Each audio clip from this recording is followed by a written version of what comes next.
What is up, studs? And on this episode of Ask MandR, we'll be discussing the new Mando and Grogu trailer, along with LEGO sets we may see from it, me potentially selling my entire clone army, LEGO fatigue, and much more. If you have a question or topic you want covered on next week's episode, drop in the comment section down below, hit the like button, and I got a quick PSA. Everyone's favorite holiday is coming up this weekend, October 4th. Don't miss out. Huge LEGO Star Wars holiday.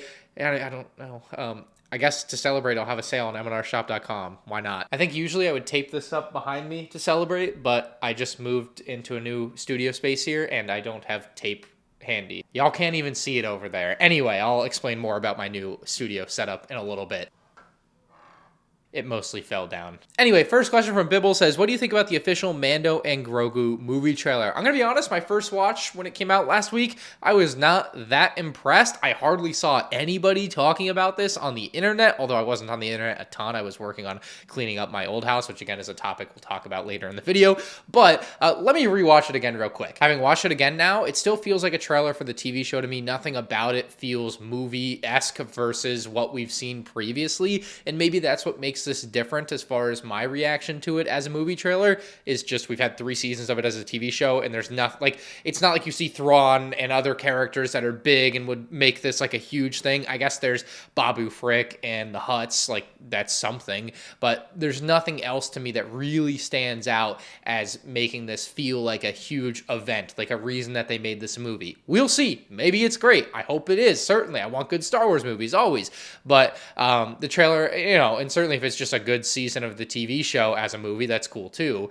But yeah, I'm hoping for a little something more. I don't know if you can tell, I'm not that crazy high on it. Like, I didn't get the same feelings I did with the 5 other movie trailers back in the late 2010s. So just kind of a different feel to me, and we'll see where it ends up. More interestingly, I think King Pig X says, after seeing the Mando and Grogu trailer, is there anything from that you would like to see? And I think it's kind of stuff I've already touched on, even though we hadn't seen the trailer, is a new version of the Razor Crest, and now we see what that will actually look like with a couple more yellow stripes on it. It is not that significantly different or recolored or anything. They've just slightly changed it enough to sell a new toy, maybe a new UCS version, who knows? Probably not. Probably just going to be a new playset version, and I'm very intrigued to see what that'll end up as, because we haven't seen many remakes of the Disney era stuff, and so a Razor Crest remade downsized will be interesting. I think there's rumored to be a $130 set coming out in May-ish, so that would probably make a lot of sense as that.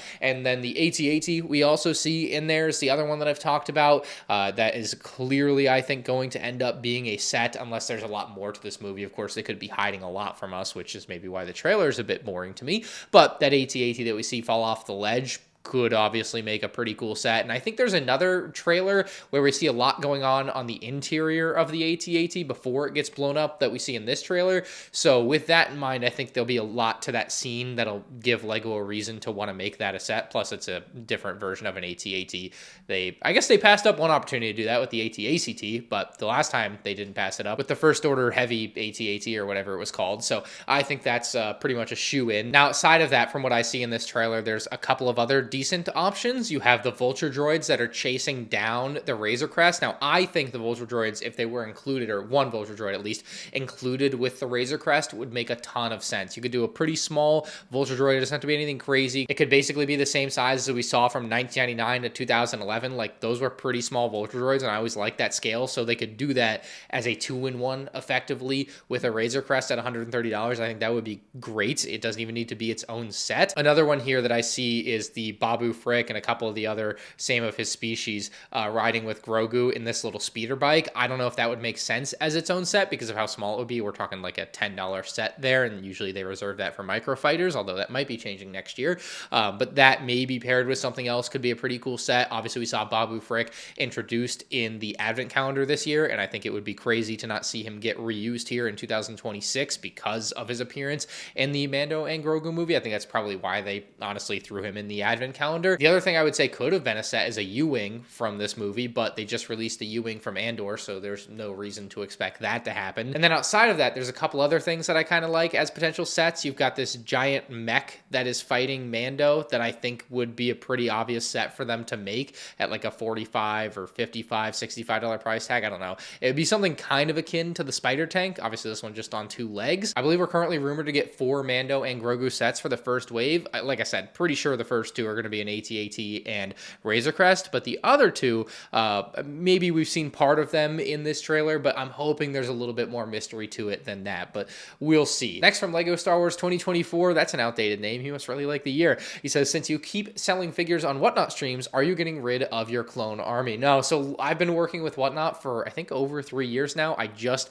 signed on to a new contract for another year with them, so I'm really stoked about that. And I burned through anything of my personal collection that I wanted to sell years ago. I have not been selling any of my personal stuff outside of the odd item here or there, and certainly as I've been moving, I've found a good chunk of stuff to get rid of. But generally, when you see me selling figures on Whatnot, it is not my clone army. It's actually figures that we buy in bulk or sell on commission for people. So if you do have a lot of Lego Star Wars minifigs or sets that you want to get rid of, I'll put the email on screen here, Jared or Ryan at MandRshop.com. You can email either of us, and we'll give you an offer for your sets or figs, and that's how we get all the figs that we actually sell on Whatnot. We need figs for those 4 UCS Death Star giveaways, so that's kind of why I picked your question too. Also, a little confusion last week with the 4 UCS Death Stars that we're giving away on Whatnot, October 9th through 12th. They are available internationally, so you can win them. It's free. The shipping is covered for you. If you have import taxes, that's not covered, but the Death Star and the shipping is free. It doesn't matter where you live. You just have to be on the live stream when I actually run the giveaway to potentially win the Death Star. You don't have to buy anything either. You just have to be there. So yeah, just to clear that up. Next from UCLA Princess 21, she says, I've been waiting patiently to hear about why you decided to move so soon after getting your first house. Seems like you currently have both houses. Looking forward to the story and a house tour eventually. Love your videos. So I appreciate that. I bought my original house about 2.5 years ago, moved out of my parents' house. I do, by the way, miss the you still live with your parents comments on my Lego videos. I haven't been getting any of those anymore, and it's kind of sad. So if we could bring that hate back, it'd be nice. The new gen haters just don't have that same kick to them. But anyway, it's been 2.5 years, and I really thought I would live in that first house for 5, 6, maybe 7 years. I had to do it 6, 7. This guy is good. A great opportunity came up for me to get a house that I really liked in a neighborhood that I really liked, and get a lot more space for myself here, both to live and for Lego. In a weird way, it has turned out. And there's just more living space. Like I can actually have like a dining room table in this house, and I couldn't in the other house. There wasn't enough space. So, you know, little things like that just upgrade my quality of life in that way, I think were important to me. And then as it pertains to like this Lego studio setup that you see me in here, and the place that I'm going to make a lot of reviews in, obviously, I've got more space in here too. This is a much more spacious studio. If we pan around here, what you would have seen in the old room is you got the 3 double shelves, but this wall is larger. So you actually add a single shelf onto either side, giving me 4 total shelves across. So it makes it far less likely that you're going to see the wall or the door during a review. Like it just makes it a much nicer background, a little more shelf space, of course, to store more Lego. And then there's actually enough space to have my full-size 4-foot table in here, and the door can open all the way. Like little things like that are nice, you know, for a space that I'm going to work in a lot during the next few years, 5 years, 10 years. I don't know how long I'll live in this house. So for this room in particular, it's an upgrade, along with all the other space in the house that is an upgrade to what I used to have. So in short, I decided to move because it was a good opportunity, and I own the old house free and clear, and so I'm renting it out. Like I'm just gonna have income from that, which I think is gonna be amazing. To just have some sort of income in my life that is not internet reliant, which I haven't had in a long time, probably since my job at Funtown in 2017 or 18 working laser tag. Like it's been a long time. Zap, zap, zap. Every other dollar I've made effectively is somewhat derived from sitting here in a chair. And so while I have diversified online in a way, I have my YouTube channels, I have MandRshop.com, I have Whatnot, and that's great, but that's still all internet and Lego focused. And like, do people like Legos? Do people like me? Do people like my videos? Like these things are important to whether or not my career will be successful on YouTube. Renting out my old house is not relevant to anything I'm doing here, which is great to me. Like it's great to have something else there that's going to be generating some income for me that I just don't have to really think about. It's just something I haven't talked about a lot for the past few months, but yet it's been happening in my life every day, is like working on moving things and getting the other house ready for rent. Like, dude, oh my God, do not put adhesive foam. Like, this room might be a little echoey right now. I haven't put up any foam or anything to dampen the sound, but that's because I've learned my lesson not to put adhesive foam on the wall without like some sort of backing built for it, because it ruined the walls at my other house. Thanks to Austin and my mom, like, we spent some good hours the other day scraping and scrubbing the adhesive off the wall so we could paint over it to make it look somewhat half decent. Like, dude, it was such a pain. So don't do that, by the way. If you're starting YouTube content, whether it's Lego or otherwise, do not put adhesive sticky stuff on your wall just directly. Do something else, please. Box says, looking back on it, do you think the Millennium Falcon Black VIP card was a good gift with purchase? Do you think people would be more forgiving if the $1,000 Death Star had a set like this for the GWP? So you're talking specifically about the set. Now, I also want to bring in the idea that what if they had done a new version of this VIP card for the $1,000 Death Star? Because that would be insane too. So to me, the widely held opinion at the time of the Black VIP card, actual GWP, the build that came with the minifig and the coffin for your card, because that's what it was at the time. It was the end. It was where you put your card and said goodnight. Like, that was a huge disappointment, and I think a lot of people didn't like it at the time. Looking back on it, kind of cool, but the circumstances around it made it not kind of cool, because they had promised a whole year full of rewards and benefits, which seemed to never come. You know, they did a few things, but they really didn't do very much. And I think maybe 6 months ago, the guy who was kind of in charge of that program went on, I think, ACOB and answered a bunch of questions about it. And so I did a video kind of responding and going over that. So if you're interested in that whole story, check that video out. I'll link it down below and maybe on the end screen if I remember. But regardless, LEGO didn't really meet the expectations of the consumer. And in a way, LEGO felt like they could never have met the expectations of the consumer. Now, I don't think that's a good reason for not having done a better job than they did. It seemed to be kind of the excuse in a way from what I remember. But still, I would say that I'm happy it exists just because I think it's a really cool collectible and piece of LEGO Star Wars history. I do not think it would be a good idea to do again, especially with the $1,000 Death Star. Like, you could do a LEGO Star Wars themed VIP card for LEGO Star Wars fans generally, and maybe fans could choose the theme of their VIP card if they wanted a Friends VIP card or Star Wars or City. And maybe if you chose that for your account, you know, you have a more slanted VIP experience towards what you like. Maybe that's a way you could do it. But I think tying these VIP cards to sets like that ultimately is going to lead to disappointment. I mean, we already have people upset enough when minifigures aren't in $5 sets every single time. Like, I think doing more like that would be bad for the community. And even as someone who was fortunate enough to get that black card back in the day and experience that, like, it was a disappointment to me. So it wasn't good for people that couldn't get it, and it wasn't good for the people that could get it. So bad all around, you know, and I would just hate to see that history repeat itself. That being said, you would think LEGO could learn from their lessons and improve, but we've seen a lot of that not happening. So I don't know. I think it would be bad.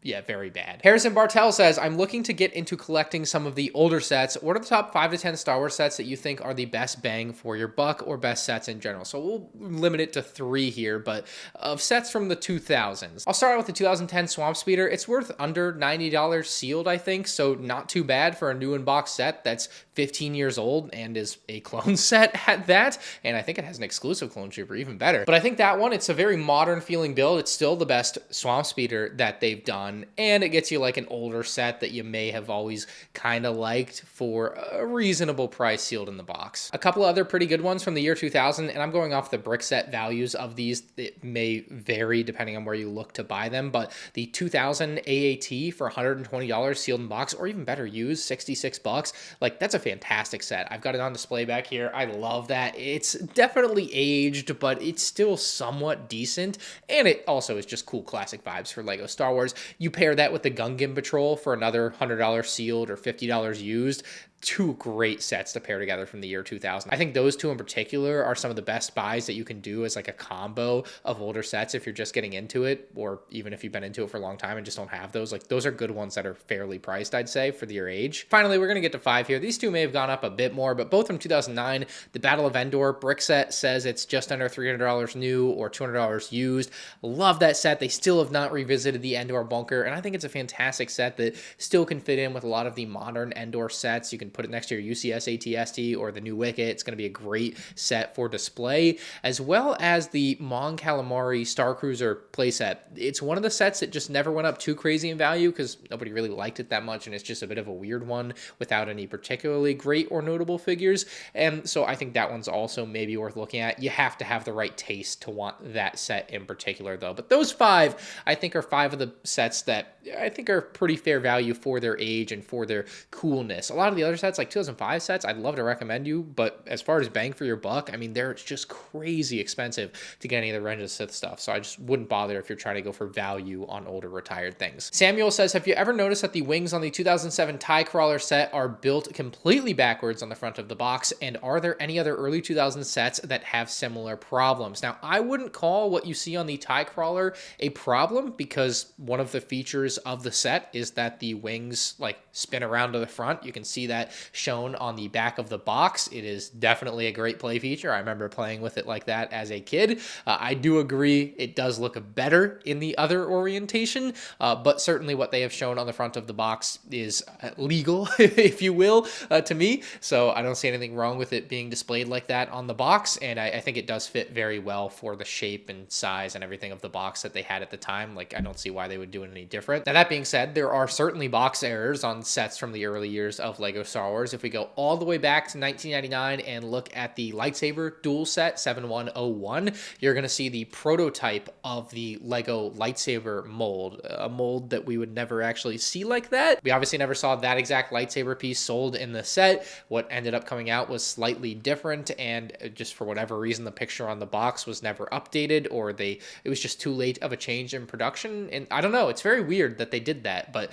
it is the wrong lightsaber mold on the box there. My favorite one, though, is from 2004 with the TIE Fighter and Y-Wing. The Darth Vader's TIE Fighter shown on the box here is not the Darth Vader's TIE Fighter that you actually get in the set. What you get in the set is, I think, the same exact model that we see in the TIE Fighter collection set, but the picture on the box is the same picture that they used from 1999. Like, it's incredibly cheap and lazy that they couldn't take a new picture of the build for this new box. Like, imagine if that happened today, the type of reaction that they would get. Oh, it would be horrendous. It's just the completely wrong picture because they used the original 1999 image. I always thought that one in particular was very, very odd. Moving on from RDK, he says, you've listed the following sets as worst set in your worst to first videos for the last, I guess, 6 years here. 2020, the Advent Calendar, which it might have been like I'm just putting this here because I don't know where else to put it worst, so I don't know if that one counts, really.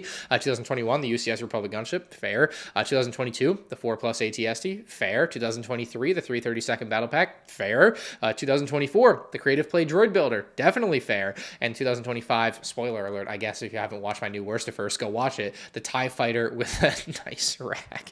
He says, what do you think is the worst set so far of the decade, and why is it the Pirate Snub Fighter? Wow, the Pirate, I'm looking at it right there. The Pirate Snub Fighter. See, I don't look at that as a horrible set. I look at it as a very forgettable set. It was well done. It looks like the Pirate Snub Fighter, includes a couple cool figures, maybe a little overpriced, but nothing else to really hate on that set for, or dislike it so much that it's the worst set of the year or of the decade so far. I suppose the list of sets I have to choose from as worst of the decade would be the list of the sets that I think were the worst year by year.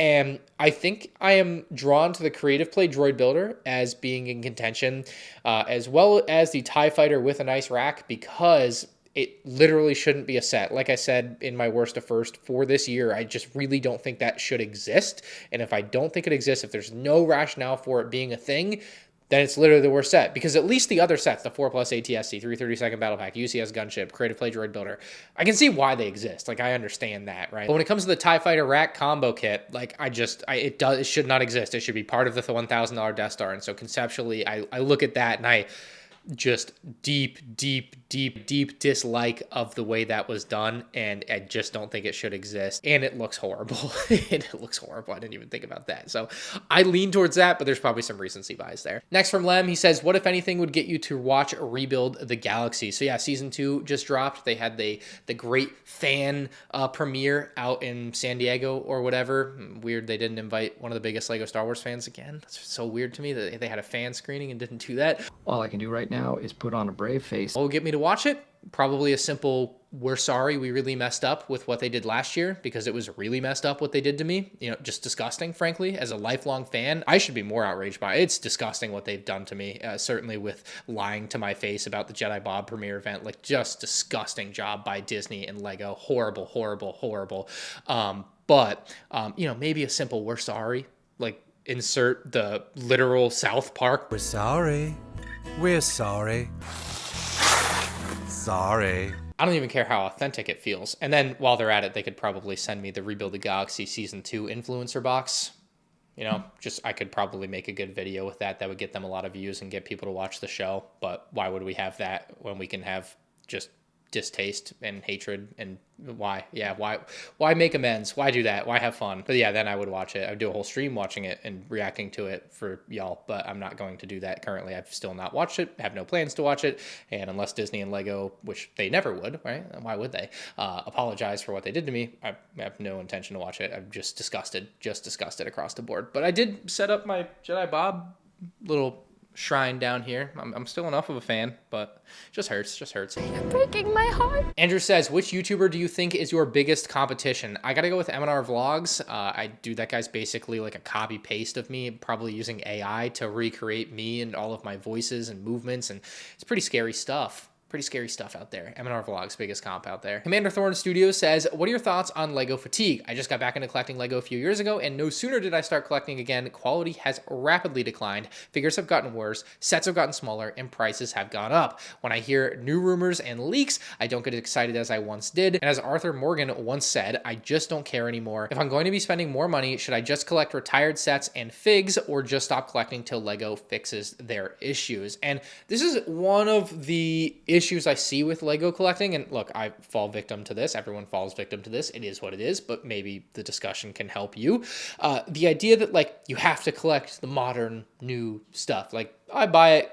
I do enjoy it. I have my distaste for some of it, but I enjoy it. I enjoy making the videos on it. I enjoy the process of buying it. I enjoy displaying it, even if it's garbage. But yeah, you don't owe it to anybody to collect everything or anything that Lego puts out in the modern era. If your taste for Lego, and there are people like this, if your taste for Lego is the classic stuff, be it really classic, like old castle stuff or whatever from the 1900s, or be it like Lego Star Wars 2005 to 2007 era stuff, it's going to cost you a lot more money, but maybe you'll find a better enjoyment with that because you know what you're getting. You know the nostalgia is there, and that may play a factor in your enjoyment in it. Maybe some of them are sets you had as a kid. Maybe even better, they are sets you didn't have as a kid and always really wanted to be able to enjoy and have looked up to in your mind for a long time. And so I think that could be a great thing for you. I would suggest going the older route, buying stuff that is older, retired, maybe taking on projects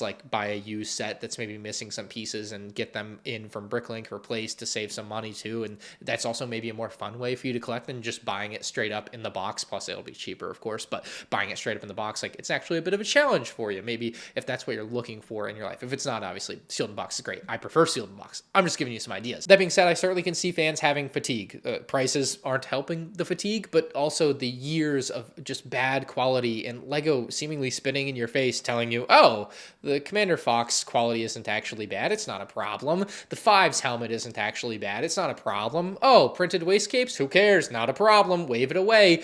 Dual molded legs? We had other considerations of costs, and just the hand waving away of any issue that a fan has.